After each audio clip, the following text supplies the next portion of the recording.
Hello दोस्तों, नमस्कार। स्वागत है आपके अपने channel focus SSC railway YouTube channel पर। आज के हम इस वीडियो में आप लोगों के लिए रेलवे ग्रुप डी के बहुत ही महत्वपूर्ण प्रीवियस पेपर के प्रश्नों को लाए हैं। आप पूरा ध्यान से देखिएगा, बहुत ही मज़ा आने वाला है क्योंकि सेशन ही आप लोगों के लिए बहुत ही इंपॉर्टेंट प्रश्न होने वाला है। आप लोगों के लिए बहुत ही अच्छे क्वेश्चन को मैं छांट के लाया हूं जो कि आपके एग्ज़ाम में बहुत हेल्पफुल करेगा। चाहे आप CBT 2 की तैयारी करेंगे या आपका जो आगामी ग्रुप डी का एग्ज़ाम है वहाँ भी आपको फ़ायदा करेगा। तो आप लोग पूरा ध्यान से ज़रूर देखिए। क्वेश्चन नंबर फर्स्ट है, एक धनराशि को जानकी और मानसी में 41:37 के अनुपात में बांटा गया था। यदि मानसी को 259 रुपये प्राप्त हुए हों तो जानकी को कितनी राशि प्राप्त हुई थी। देखिए, इसमें जानकी और मानसी हैं, दो लोग हैं, लेकिन मानसी की दिया गया है। ऐसे प्रश्न में कभी भी जब बोला जाए तो जो दिया रहे उसको उसके बराबर लिखते हैं। और आपको हमेशा मैं बताया हूँ, जब भी रेशियो में रहता है उसके साथ x या a कुछ भी आप लोग लगा देते हैं। जैसे यहाँ क्या बोला गया, मानसी, तो मानसी का कितना है 37, आपका क्या है x बराबर, ठीक है, 37x बराबर आपका क्या दिया गया है यहाँ पर 259 हमने 37 के बराबर क्यों रखा, ये बात आपको समझनी चाहिए क्योंकि मानसी की बात यहाँ की गई है, मानसी की यहाँ पर दिया गया है, ठीक है, और मानसी का यहाँ रेशियो 37 है। तो यहाँ इसको काटेंगे तो x बराबर हमारा कितना आ जाएगा 7। देखिए, कभी भी जब ऐसे प्रश्नों को अगर काटना पड़े, बड़ी संख्या हो, तो आप ये सोचिए लास्ट में किससे गुणा करें कि यहाँ पे 9 आ जाए, तो 7 7 49, आप ऐसे भी समझ सकते हैं। तो x का मान जब 7 आ गया दोस्तों, तो हमसे पूछा क्या गया जानकी, तो जानकी का कितना 41, तो इसी 41 गुणे 7 करेंगे। तो देखिए 41 गुणे 7 करेंगे तो 7 एकम 7, 7 चौक 28, 287, जो कि आपका ऑप्शन नंबर सेकंड सही है। देखिए, ऐसे प्रश्न पूछे जाएंगे, बहुत यूनिक प्रश्न पूछे जाएंगे, तो आप लोग ध्यान से समझिए। चलिए सेकंड क्वेश्चन की तरफ चलते हैं। सारे प्रश्न आप लोगों के लिए बहुत ही इंपॉर्टेंट हैं, आप लोगों को ध्यान से समझना है। अब जैसे ये प्रश्न है आप लोगों के लिए बहुत ही इंपॉर्टेंट प्रश्न है, इनको आप लोग ध्यान से समझेंगे। देखिए, दो संख्याओं का अनुपात 15:26 है। यदि छोटी संख्या में 7 जोड़ दिया जाए तो अनुपात 2:3 हो जाता है। बड़ी संख्या क्या है। देखिए, कभी कभी इसको बहुत सिंपल प्रश्न को समझ करके बच्चे गलती कर देते हैं। गलती क्या करते हैं, जो 7 दिया गया है सब में जोड़ देते हैं, दोनों संख्याओं में। तो आपको करना क्या, देखिए आपका दिया गया है 15x, ठीक है, और बेटे में आपका क्या दिया गया है 26x। अब बोला क्या गया, छोटी संख्या कौन सा है 15, इसमें 7 जोड़ते हैं तो बराबर में क्या हो जाता है 2/3 हो जाता है। देखिए, कुछ प्रश्न ऐसे होते हैं जहाँ पे आप ट्रिक का यूज कर सकते हैं, लेकिन कुछ प्रश्नों को आपको करना ही पड़ता है बेसिक से। जैसे इसको है 15×3 45, ठीक है, क्या करेंगे आप लोग ध्यान से समझिएगा, 15×3 45x, ठीक है, यहाँ पे लिखिए, ठीक है, प्लस 7×3 21 लिखे, बराबर में 2 से गुणा करें, 2 छंग 12 के 2, 2 दूनी 4, 52x आ जाएगा, ठीक है। अब यहाँ पे आपका कोई भी जोड़ा नहीं गया, यहाँ पे कुछ नहीं, ऐसे लिखे हैं, ठीक है। अब देखिए 45 और क्या करेंगे, आपको 45 और 52 को आपस में हम माइनस करेंगे, ठीक है। तो इसमें क्या हो जाएगा, देखिए अब यहाँ माइनस करेंगे तो 12 में से 5 जाएगा, क्या बचेगा 7 x बराबर हमारा 21 है, तो x का मान हमारा आ जाएगा 3। अब बोला क्या गया है बड़ी संख्या, तो बड़ी संख्या कितनी है 26, तो आप इसमें क्या करिए 26 गुणे 3 करिए, 3 छक 18 के 8, 3 छक 18 के 8 हाथ लें 1, 3 दूनी 6 7 78, 26 गुणे 3 करेंगे तो 78, आपका ऑप्शन नंबर फर्स्ट सही है। उम्मीद करता हूँ ये प्रश्न समझ गए होंगे। देखिए, आपको हर एक टाइप के प्रश्न में करा रहा हूँ ताकि आपका जो भी आगामी RRC ग्रुप डी का एग्ज़ाम है आप लोग बहुत ही हेल्प मिले। चाहे आपका CBT 2 का भी आगामी एग्ज़ाम देंगे, क्योंकि जब ऐसे प्रश्न पूछे जाएंगे, और आप लोगों के लिए एक बहुत बड़ी बात, आप लोग तैयारी करिए, एग्ज़ाम आप लोग जब भी होगा आप लोगों को फ़ायदा मिलेगा। जो भी चीज़ वीक है उसको आप प्रैक्टिस में सुधारते रहेंगे।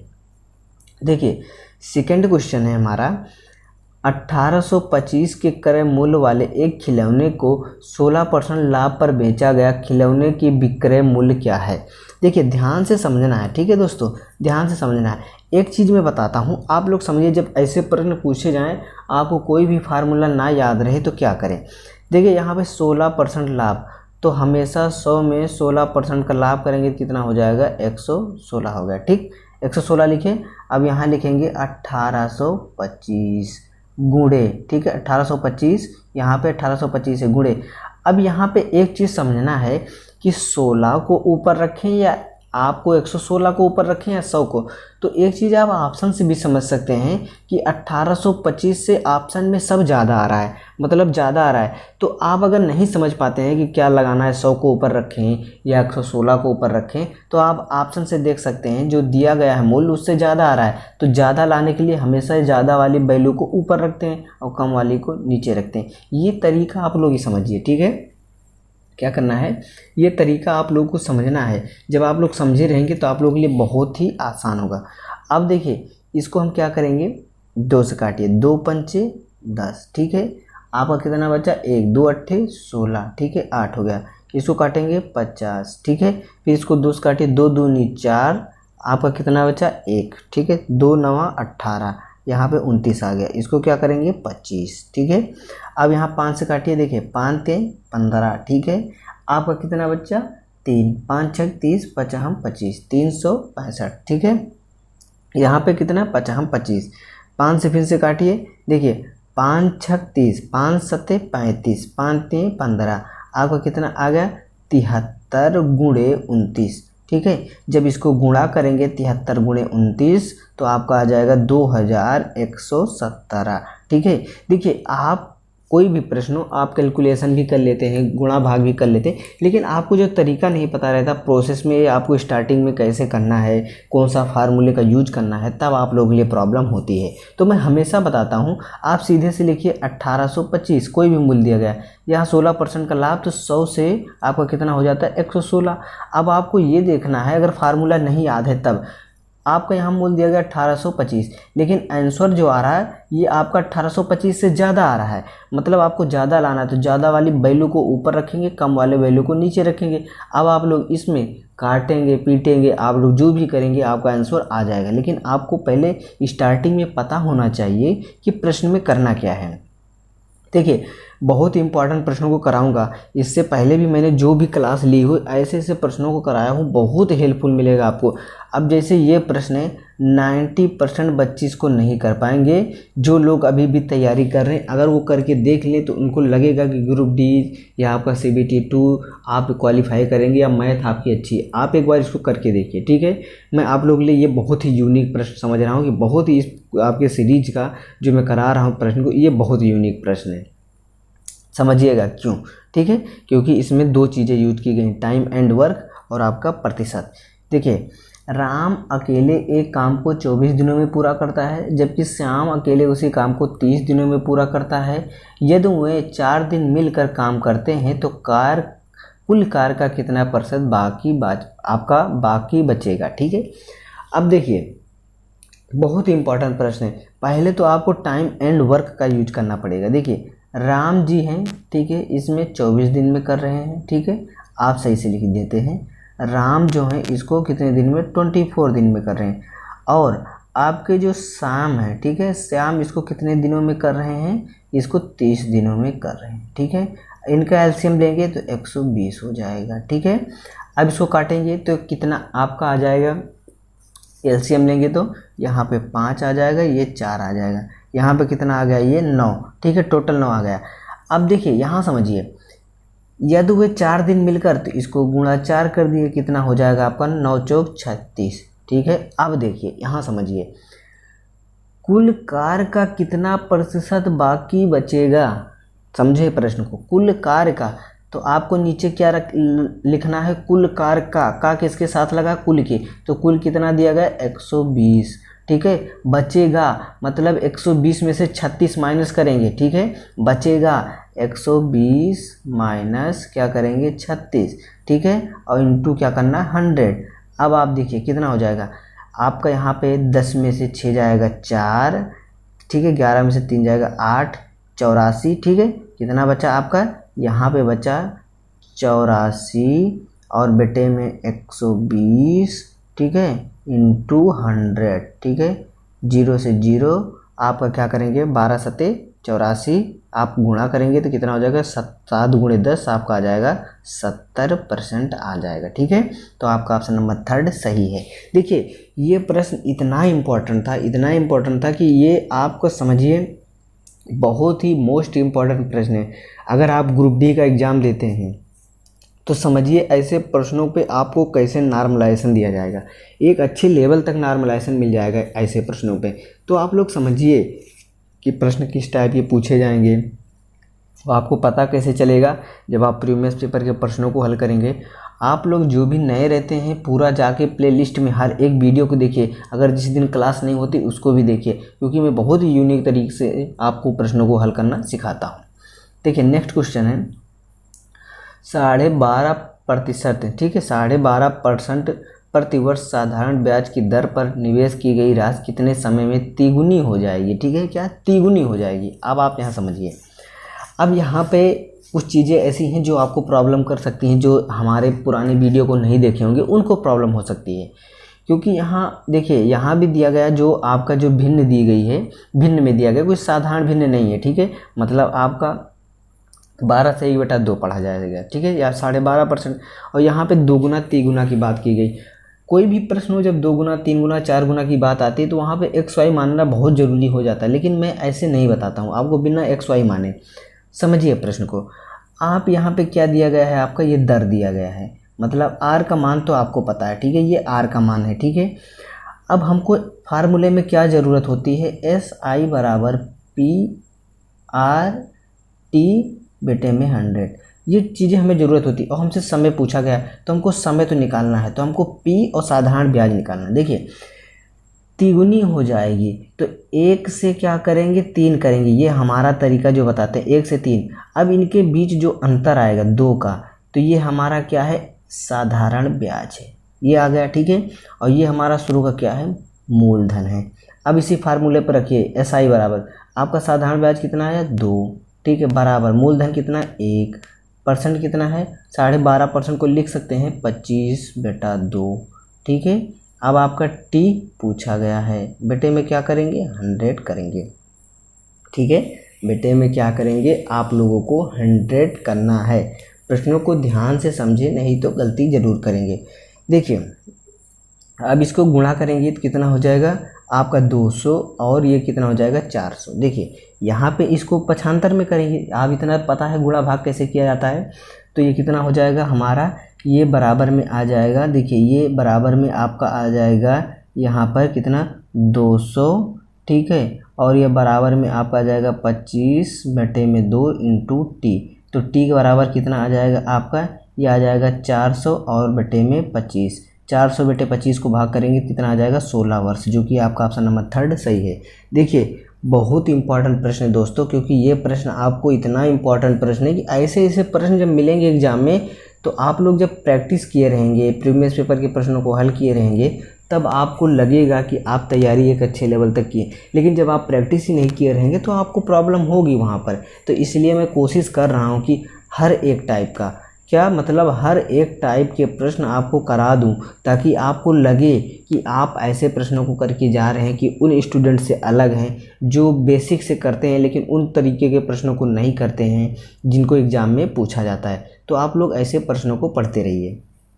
देखिए कुछ प्रश्न एग्ज़ाम में ऐसे होते हैं जो बहुत सिंपल होते हैं कि आप लोग उनको कर लेंगे, ठीक है, तो मैं ऐसे भी प्रश्नों कराता हूं। और कुछ टाइप के स्टूडेंट भी ऐसे होते हैं जो ऐसे ही प्रश्नों को प्रैक्टिस करके खुश रहते हैं कि उनको लगता है कि ग्रुप डी का लेवल बहुत कम है, वो किसी और लेवल की तैयारी करते हैं तो उनको लगता है बहुत कम है।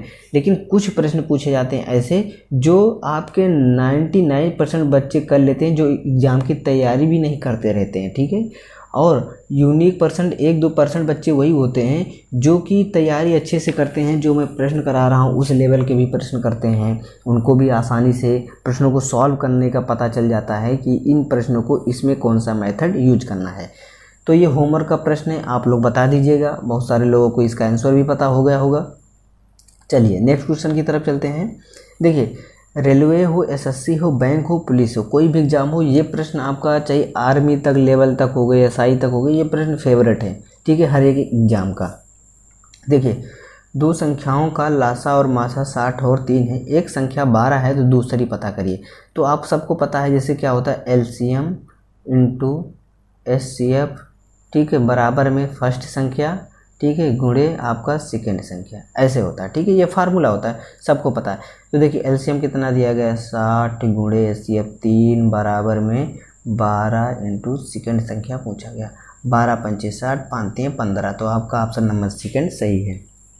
देखिए ऐसे प्रश्न पूछे जाएंगे, ये कुछ रिपीटेड प्रश्न है। अब देखिए ये प्रश्न है, ये बहुत ही एक अच्छे लेवल का प्रश्न होता है। देखिए आप कोई भी एग्ज़ाम देंगे तो जब सीबीटी एग्ज़ाम होता है कंप्यूटर बेस्ड, तो आपको ऐसे प्रश्न दिया जाता है जो मतलब बेसिक से करीब, मतलब क्या हो गया कि आपके थोड़ा यूनिक हो, घुमाऊ प्रश्न हो, लेकिन आपको वो सेकेंडों में हल हो जाए, तो ऐसे प्रश्न दिए जाते हैं। लेकिन जब कभी किए नहीं रहते हैं बच्चे, तो उनको प्रॉब्लम हो जाती है कि प्रश्नों को कैसे करना है, ठीक है। तो आप समझिए, मैं बताऊंगा तरीका क्या है प्रश्नों को समझना है। कभी भी जब आप कोई भी प्रश्न ना पढ़े रहें, आप कभी उसको देखे ना रहें, तो अगर एग्जाम में मिल जाता है तो पहले प्रश्न को ध्यान से समझिए, ठीक है, तब आप कोशिश करिए उनको हल करने की, नहीं तो आप लोग गलत भी करेंगे और आपका नंबर भी माइनस में जाएगा। देखिए, एक घोल में 8% नमक है, यदि घोल का आयतन 550 ml है तो इसमें नमक की मात्रा कितनी है, ठीक है, ये चीज़ पता करना है। देखिए एक घोल में 8% नमक है, ठीक है, यदि घोल का आयतन 550 ml है तो इसमें नमक की मात्रा कितनी है। अब देखिए घोल का आयतन दिया गया है, लेकिन घोल में नमक इतना है, नमक की मात्रा कितनी है, बड़ा कन्फ्यूजन सा लग रहा है। देखिए समझिए, कोई ऐसा बात नहीं है।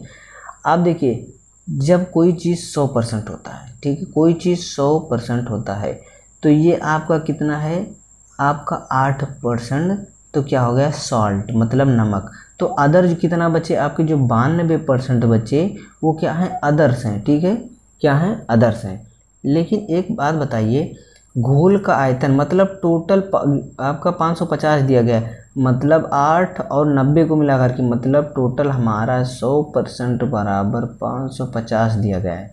तो हमसे पूछा गया 8%। तो देखिए बहुत सिंपल सा प्रश्न है, आप क्या करिए 550 को, ठीक है, आप यहाँ पे 100 से भाग कर दीजिए और क्या कर दीजिए, आप 8 का पूछा गया गुणा करिए, 0 से 0 काटिए, ठीक है।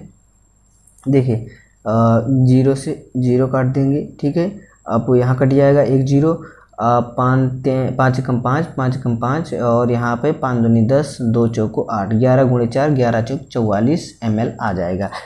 देखिए प्रश्नों को समझिए, मैं बहुत कोशिश कर रहा हूँ कि उन प्रश्नों को कराऊँ दोस्तों जो आपको एग्ज़ाम में बहुत ही हेल्पफुल मिले, आपको बहुत कुछ सीखने को मिले, आप एग्ज़ाम को अच्छे से क्वालिफाई करें और आप रेगुलर प्रैक्टिस करते रहिए। अगर जिस दिन क्लास नहीं होती है, आप हमारे चैनल पर प्लेलिस्ट में जाएंगे, इतने इम्पॉर्टेंट क्लासेज हुई हैं, वीडियो पड़े हुए हैं, खुद के एक्सपीरियंस के साथ ऐसे प्रश्नों को कराया हूँ ताकि आप एग्ज़ाम को क्वालिफाई करें, मोटिवेट रहें। हमारे बहुत से 300 से 400 वीडियो पड़े हैं प्ले लिस्ट में, अगर आपको पढ़ना है तो वहाँ से भी पढ़ सकते हैं, लेकिन बट आप लोगों को पढ़ना चाहिए। अगर क्लास नहीं भी होती है कि मैं कहीं पर हूँ, कभी भी कुछ प्रॉब्लम में हूँ, तो आपको क्लास ज़रूर लेनी चाहिए प्ले लिस्ट में जा कर के।